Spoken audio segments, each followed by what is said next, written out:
Imagine a world with no art. Like, seriously, nothing. No music, no paintings, no stories, nothing. Kind of depressing when you think about it. It's the kind of thought experiment William Desmond uses to kick off his book, Art, Origins, Otherness. And it's a good jumping off point for this deep dive, because we're going beyond just art for art's sake. Right, it's more about what art says about us, about being human. When Desmond keeps mentioning being, what's he really getting at? Well, philosophers have always debated this, but Desmond's take is that art isn't just pretty pictures.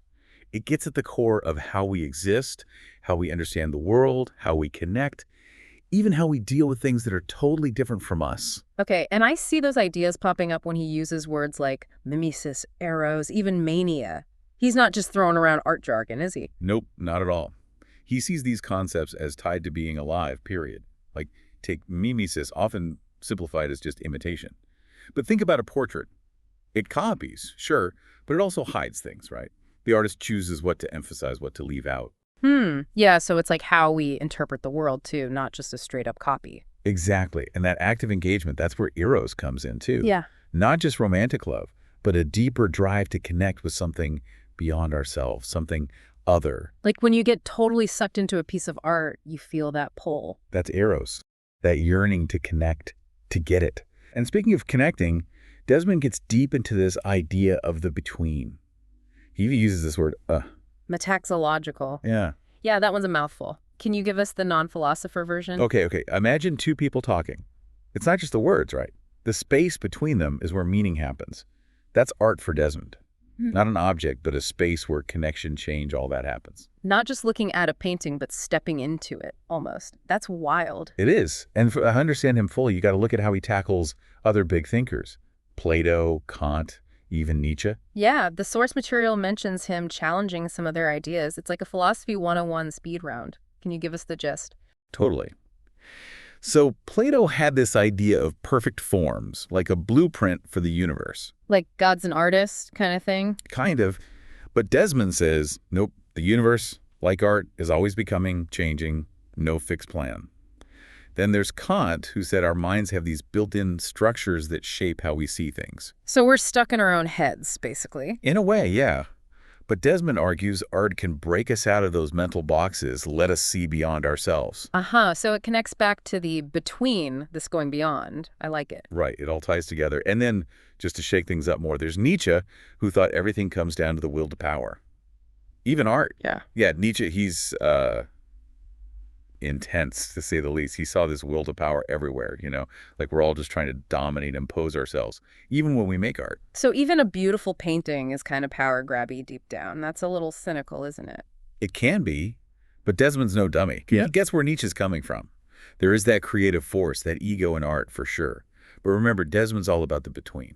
Right, so it's not just the artist's ego trips. Something else is happening there, too. Exactly. He says art lets us go past just imposing ourselves.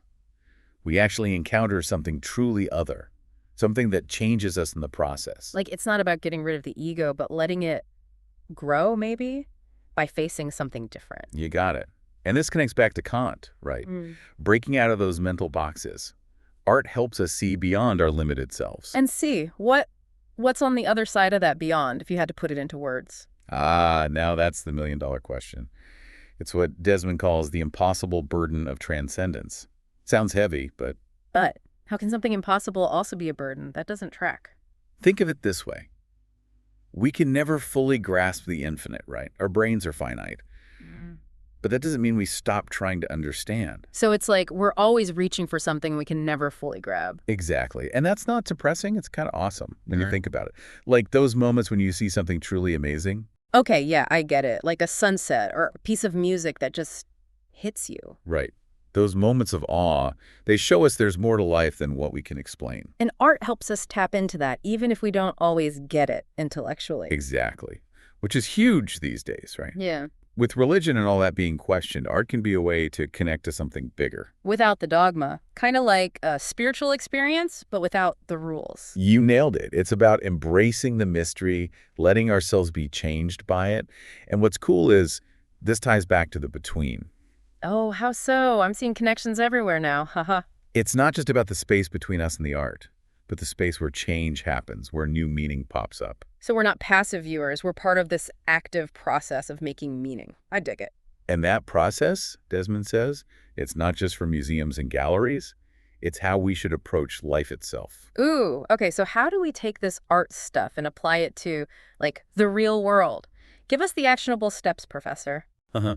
Well, think about a time when a piece of art truly challenged you, made you uncomfortable, maybe even angry. Right. It's not always comfy, that's for sure. But instead of shutting down, try to lean into that discomfort. Yeah. Yeah. That's where the growth happens, both with art and with people different from us. It's like, instead of saying, I hate this, you ask, okay, why do I hate this? And maybe you learn something about yourself along the way. Exactly. It's about expanding our capacity to understand, to appreciate. Desmond sees that as crucial for navigating our world, especially now when it feels like everyone's dividing into their own little camps. So by wrestling with art we don't get, it's practice for dealing with people we don't get. You got it. It's like building those empathy muscles. The more we're challenged by different perspectives in art, the more open we become to different perspectives in general. Which, let's be real, the world could use a whole lot more of right now, right? More understanding, less shouting. 100%. And Desmond, I think he'd say that's where art can play a huge role. It's not about everyone agreeing on what's good or bad art. It's about the process, the conversation it sparks. Exactly. It's about engaging with those different viewpoints, even if they make us uncomfortable. Because that's how we grow, individually and as a society. So as we wrap up our deep dive into Desmond's book, what do you think is the biggest takeaway? Big question. I'd say it's this. Don't shy away from the tough stuff.